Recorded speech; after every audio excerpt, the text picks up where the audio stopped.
I thought today maybe we would talk about grep, a well-known command in the Unix world, something that's been around since the early 1970s. What grep lets you do is to search for patterns of text, arbitrary patterns of text, in one or more files. And there could be an unbounded number of files of input, or the input could be coming from some other program, for example, as it is if you're using Unix pipeline. So you take some program and you pipe it into grep, and that way, no matter what the amount of input is, grep can filter out or show you the things that you're interested in. And that's stuff that you can't do with the text editor very conveniently, if at all.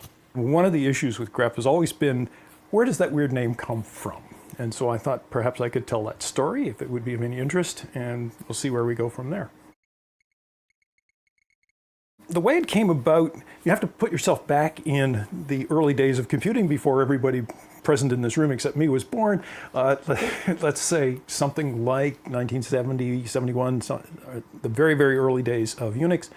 The computer that Unix ran on was a PDP-11. At that point, it was probably an 1120. It was a machine that had very, very little computing power. It didn't run very fast. It also didn't have very much memory, probably something of the order of 32K, maybe 64K bytes, and 64K bytes, not megabytes, and very small secondary storage as well, a few megabytes of disk, things like that. So very, very limited computing resources, and that meant that a lot of the software that was in early days of Unix tended to be fairly simple and straightforward, and that reflected not only the sort of the relative wimpiness of the hardware, but also the personal tastes of the people doing the work, primarily Ken Thompson and Dennis Ritchie.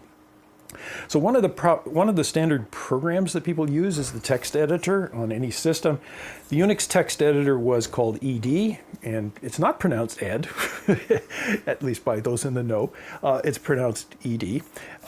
And this was written by Ken Thompson, and I think it was basically a stripped-down version of an editor called QED, which Ken had worked with and done a lot of work on earlier. So very small, simple, straightforward editor. And the thing that you have to remember is that in those days, in addition, you didn't have actual video display terminals, not that of the sort that we're used to today, or even 10 or 20 years ago, but in fact, all the computing, all of your editing and so on was done on paper. Remember paper? If you zoom down here, you can see paper. This meant that there were a lot of things that tried to minimize the use of paper. It also meant that editors worked one line at a time, or multiple lines at a time, but there was no cursor addressing, so you couldn't move around within a line. And so the ed text editor reflected that kind of thing. Maybe what I should do